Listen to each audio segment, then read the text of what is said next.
Alors, donc, si vous voulez bien, le Talmud dans Rosh Hashanah, page 16, nous enseigne que le monde est jugé, puisque Rosh Hashanah, c'est déjà dans 2 semaines, mais donc on est jugé, c'est le premier jour de l'année hébraïque, mais il y a 4 périodes pendant lesquelles nous sommes jugés. À Pessah, nous sommes jugés sur la récolte, c'est-à-dire les quantités de récoltes qui sont prodiguées dans le monde.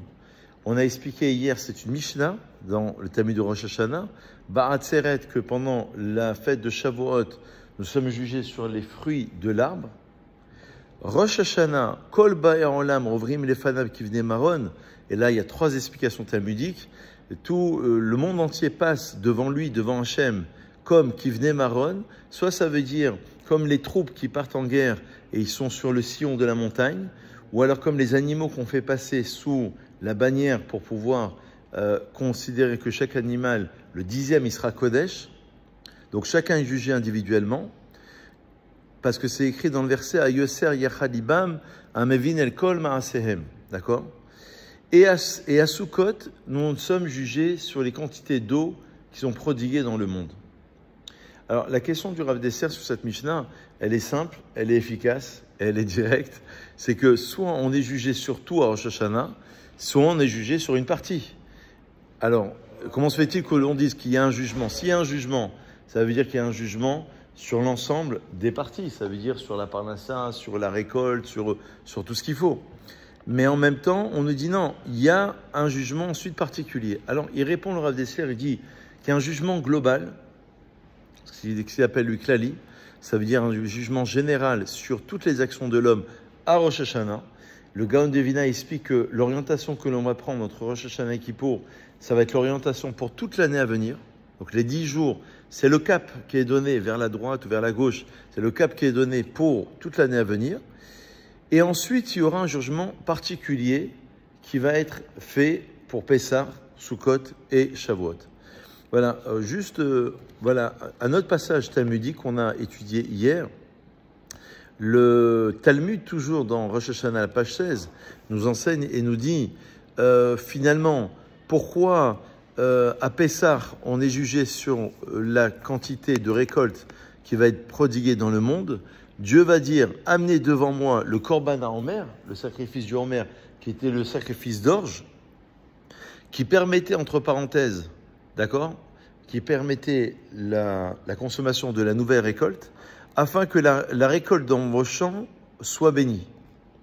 Pourquoi la Torah ordonne apporter 2 pains à Shavuot?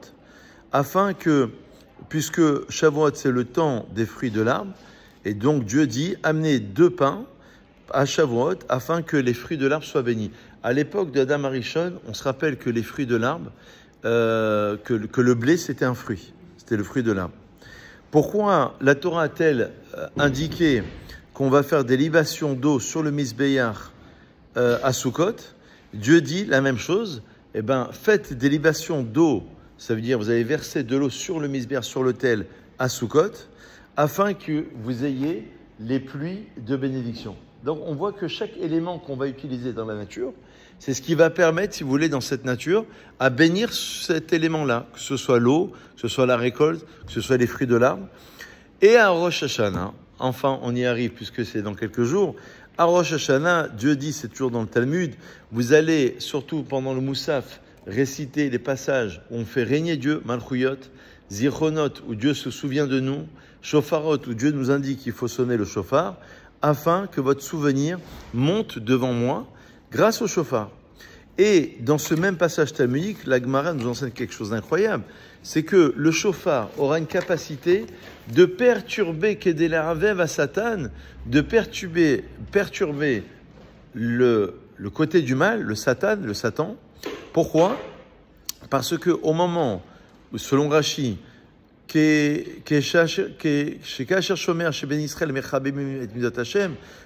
il va entendre que les bénis Israël, ils chérissent les Mizot Hashem et qu'ils font le shofar, nistamot taranota veno yachol leastin negdam. Ces paroles au Satan se bouchent et il ne peut plus prononcer d'indication. Pourquoi? Parce qu'à ce moment-là, on suppose que l'individu, il a un élan de tchouva. C'est ce qu'on a expliqué d'ailleurs ce matin. Ça veut dire finalement, l'élan de tchouva, ça peut être un instant. Il entend le chauffard, il est saisi. D'ailleurs, les chachamim, les deux dernières générations, ils ont beaucoup commenté sur le chauffard. Ils ont dit que cette corne de bélier, c'était plus fort que la prière. Parce que ça vient directement toucher le cœur de l'individu. C'est au-delà de la prière. C'est carrément, ça vient toucher l'intériorité même de l'être humain. Et donc, quelque part, l'individu, il va avoir un élan. Alors, est-ce qu'il va le faire? Est-ce qu'il ne va pas le faire? C'est une autre question. Mais en tout cas, il aura au moins cette pensée. Il aura au moins cette volonté. Il aura cette volonté de vouloir bien faire les choses. Et pour conclure, et là je conclus vraiment, Rabbi Yitzhak enseigne dans ce même passage talmudique qu'il y a 4 choses qui déchirent la sentence finale de l'homme, qui peuvent changer, à part la tchouva évidemment. Il y a la tzedaka, donc la charité, l'argent que l'on donne aux plus démunis. La tzeraka, lorsqu'on va crier vers Hachem pour que nos prières soient exaucées. Shinui Hachem, lorsqu'une personne est malade, parce qu'on rappelle Yaakov Chaim, justement, eh ben, on espère, en tous les cas, on souhaite que, en changeant de prénom, eh ben, on va changer l'objectif, finalement, la destinée de l'individu. Et Shinui Maaseh, on change ses actions.